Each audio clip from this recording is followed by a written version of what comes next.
DSR public school की तरफ से मैं रजनीकांत द्विवेदी कक्षा 5 की हिंदी की पुस्तक का दूसरा अध्याय आप सभी छात्रों के समक्ष लेकर उपस्थित हुआ हूँ, जिसका नाम है महात्मा का पत्र।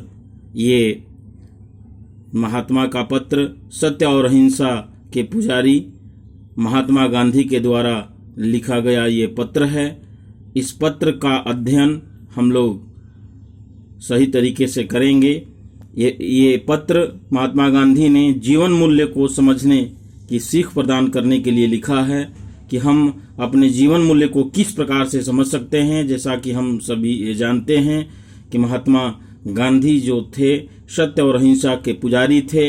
हम इनको राष्ट्रपिता भी कहते हैं क्योंकि इन्होंने सत्य और अहिंसा के रास्ते पे चलते हुए अपने हमारे देश को आज़ाद कराने का काम किया था। इनका जन्म 2 अक्टूबर 1869 ईस्वी को गुजरात के पोरबंदर नामक गांव में हुआ था और ये पत्र महात्मा गांधी ने दक्षिण अफ्रीका के प्रिटोरिया जेल से ये लिखा था अपने प्रिय बेटे के नाम से। और ये पत्र जीवन मूल्य को समझने के लिए उन्होंने लिखा था। ध्यान से देखेंगे। प्रिटोरिया जेल 25 मार्च 1909। प्रिय बेटे, हर महीने एक पत्र लिखने और एक पत्र पाने का अधिकार मुझे मिला है। मेरे बारे में तुम जरा भी चिंता मत करना, मैं पूर्ण रूप से स्वस्थ हूँ। आशा है कि बा अच्छी हो गई होगी। यहाँ पे उन्होंने अपने पुत्र को ये इस बात की जानकारी दी कि इस जेल के अंदर मुझे एक पत्र लिखने और एक पत्र पाने का अधिकार मिला है। तुम जरा भी हमारे बारे में चिंता मत करना, मैं स्वस्थ हूँ और आशा करता हूँ कि बा यानी तुम्हारी माँ भी अच्छी हो गई होंगी। यहाँ पे बा का अर्थ है माँ, यानी महात्मा गांधी अपनी पत्नी के बारे में लिखा है। मुझे मालूम है कि तुम्हारे कुछ पत्र यहाँ आए हैं लेकिन वो मुझे नहीं दिए गए। फिर भी डिप्टी गवर्नर की भलमनसी से मुझे मालूम हुआ कि बा का स्वास्थ्य सुधर रहा है। मैं अब कुछ तुम्हारे बारे में कहना चाहूँगा, तुम कैसे हो। आगे देखेंगे। मैं यह जानता हूँ कि तुम्हें अपनी शिक्षा से असंतोष है। यहाँ जेल में मैंने खूब पढ़ा है। इस पढ़ाई से मैंने समझा है कि केवल अक्षर ज्ञान से ही शिक्षा सच्ची शिक्षा नहीं होती। सच्ची शिक्षा तो चरित्र निर्माण और कर्तव्य का बोध है। यदि यह दृष्टिकोण सही है और मेरे विचार से यह बिल्कुल सही है तो तुम सच्ची शिक्षा प्राप्त कर रहे हो। यानी महात्मा गांधी ने अपने पुत्र को इस बात से अवगत कराया कि केवल अक्षर ज्ञान ही शिक्षा सच्ची शिक्षा नहीं है, इसके साथ साथ तुम्हारे चरित्र का निर्माण और कर्तव्य का बोध का ज्ञान हो रहा है। तो मेरे हिसाब से ये सच्ची शिक्षा है। आजकल तुम्हें अपनी बीमार माँ की सेवा का अवसर मिला है। रामदास और देवदास को भी तुम संभाल रहे हो। रामदास और देवदास भी महात्मा गांधी के ही पुत्र थे। यदि तुम यह काम खुशी खुशी कर रहे हो तो तुम आधी शिक्षा इसी के द्वारा ही तो तुम्हारी आधी शिक्षा इसी के द्वारा ही पूरी हो जाती है। कहने का मतलब ये है कि अगर आप अपने से बड़ों की सेवा करने का आपको अवसर मिला है तो और इस सेवा का अवसर आप खुशी खुशी से निभा रहे हैं तो आधी शिक्षा इसी उद्देश्य की पूर्ति करते हुए ही आपकी आधी शिक्षा पूरी हो जाती है। अमोद प्रमोद यानी मनोरंजन एक निश्चित आयु तक ही शोभा देते हैं।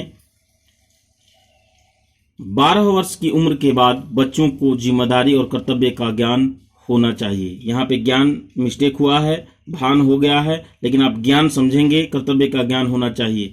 12 वर्ष की उम्र के बाद बच्चों को जिम्मेदारी क्या मतलब कि हमारी जिम्मेदारी क्या है और कर्तव्य यानी हमें करना क्या है, हमारा कर्तव्य क्या है, इसका ज्ञान अवश्य रूप से होनी चाहिए। उन्हें अपने आचार विचार में सत्य और अहिंसा के प्रयोग की चेष्टा करनी चाहिए और यह वे भार समझ कर न करें, बिल्कुल एक आनंद का अनुभव करते हुए करें। कहने का मतलब ये है कि कोई भी अगर आपको जिम्मेदारी और कर्तव्य का ज्ञान आपके अंदर हुआ है तो उस कर्तव्य का निर्वाह, उस जिम्मेदारी का निर्वाह आप भार समझ कर न करके आप आनंद का अनुभव करते हुए करें तो ये आपके लिए लाभदायक सिद्ध होता है। यह आनंद कृत्रिम यानी बनावटी नहीं होना चाहिए, यह सरल और स्वाभाविक होना चाहिए। सरल यानी आसान, स्वाभाविक माने अपने आप से होना चाहिए। मैं जब तुमसे काफ़ी छोटा था तो मुझे स्वयं अपने पिताजी की सेवा करने में बहुत आनंद मिलता था। कहने का मतलब ये है कि आप भी अपने माता पिता की सेवा करने का अगर आपको अवसर सौभाग्य प्राप्त होता है तो इसमें आपको आनंद आना चाहिए। दूसरों पर निर्भर रहने की जगह अपने काम खुद करना अधिक सुखद है। कहने का मतलब ये है कि आप भी अपना काम स्वयं खुद से आप करेंगे तो वो अधिक टिकाऊ और अधिक लाभप्रद होता है। इसके साथ साथ पत्र में महात्मा गांधी ने अगले शब्दों में क्या लिखा है, संसार में 3 बातें महत्वपूर्ण हैं। उन्होंने कहा कि संसार में 3 जो बातें होते हैं वो महत्वपूर्ण हैं। इनको प्राप्त करके तुम संसार के किसी भी कोने में जाओगे तो अपना निर्वाह कर सकोगे। निर्वाह यानी जीवन यापन तुम आसानी से कर सकोगे। ये 3 बातें हैं। कौन कौन सी हैं? ध्यान देंगे। सभी छात्रों को मैं इस बात को ध्यान देने के लिए कहूँगा। ये 3 बातें कौन कौन सी हैं? पहला, अपनी आत्मा का ज्ञान। दूसरा, अपने आप का यानी स्वयं का ज्ञान। और तीसरा, ईश्वर का सच्चा ज्ञान प्राप्त करना। यानी आत्मा का ज्ञान, अपने आप का ज्ञान और ईश्वर का सच्चा ज्ञान प्राप्त अगर आप कर लेते हैं तो संसार में कहीं भी आप रहेंगे तो आप जीवन निर्वाह कर सकेंगे। इसका अर्थ यह नहीं है कि तुम्हें अक्षर ज्ञान नहीं मिलेगा, वह तो मिलेगा, क्योंकि शिक्षा जो है हमारा अधिकार है। इस बात को संविधान में भी लिखा गया है कि शिक्षा प्राप्त करना ये मेरा अधिकार है और हमें सभी को ग्रहण करना है या ग्रहण करना चाहिए। लेकिन तुम उसकी चिंता करो, यह मैं नहीं चाहता। इसके लिए तुम्हारे पास बहुत समय है। अक्षर ज्ञान तो इसलिए होता है कि जो कुछ तुम्हें मिला है वह तुम दूसरों को दे सको। यानी अक्षर ज्ञान से केवल हम जो भी ज्ञान प्राप्त करते हैं वो दूसरों में हम बांटते हैं, इसलिए हमें अक्षर ज्ञान की आवश्यकता होती है।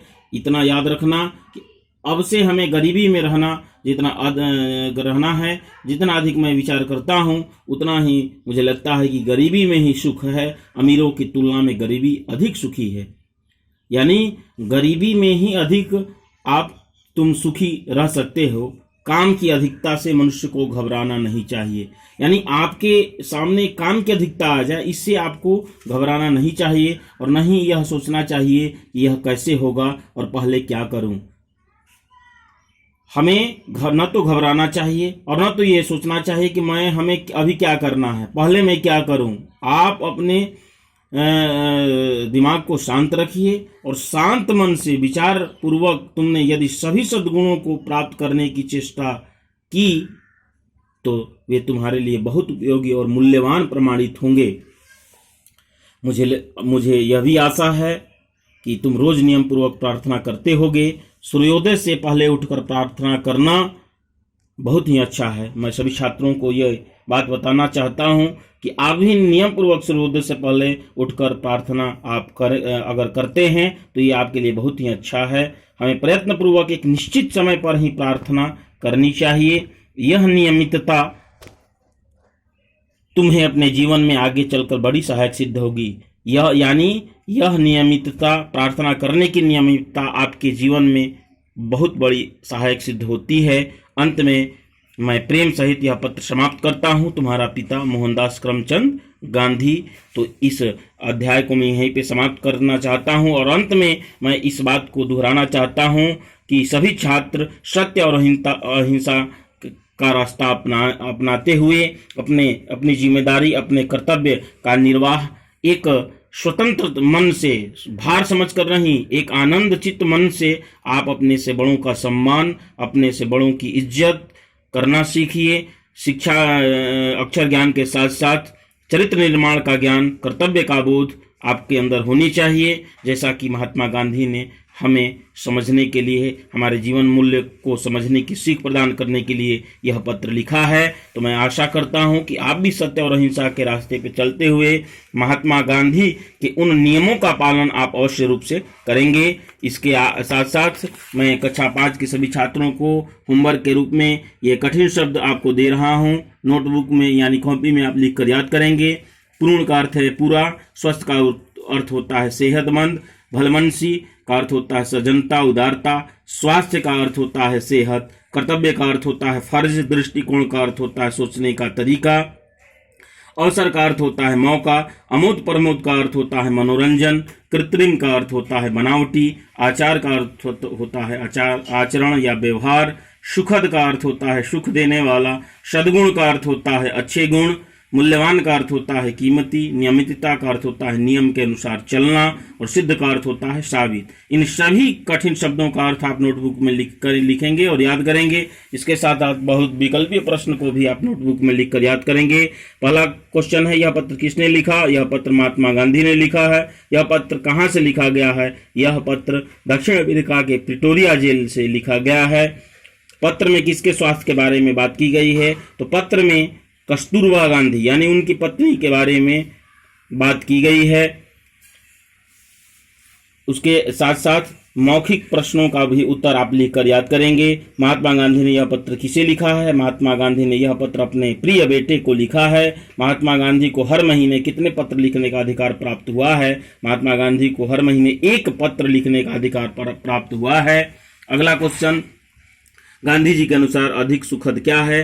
गांधी जी के अनुसार अधिक सुखद यह बात है कि तुम्हें आपके अंदर अक्षर ज्ञान के साथ साथ जिम्मेदारी, कर्तव्य का बोध और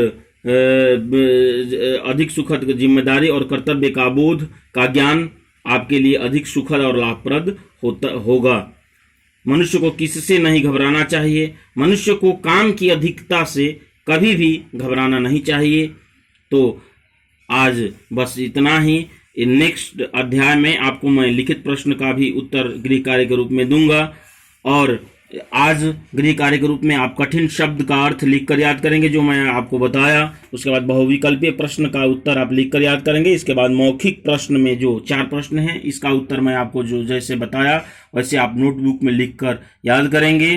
तब तक के लिए मैं रजनीकांत द्विवेदी इस उम्मीद के साथ आपसे विदा लेता हूं कि नेक्स्ट डे मैं अगले अध्याय की शुरुआत करते हुए और गृह कार्य के रूप में आपको कुछ देते हुए मैं आपके लिए फिर नेक्स्ट अध्याय को लेकर के उपस्थित होऊंगा। तब तक के लिए धन्यवाद। आपका दिन मंगलमय हो, आपका स्वास्थ्य अच्छा बना रहे। तब तक के लिए धन्यवाद।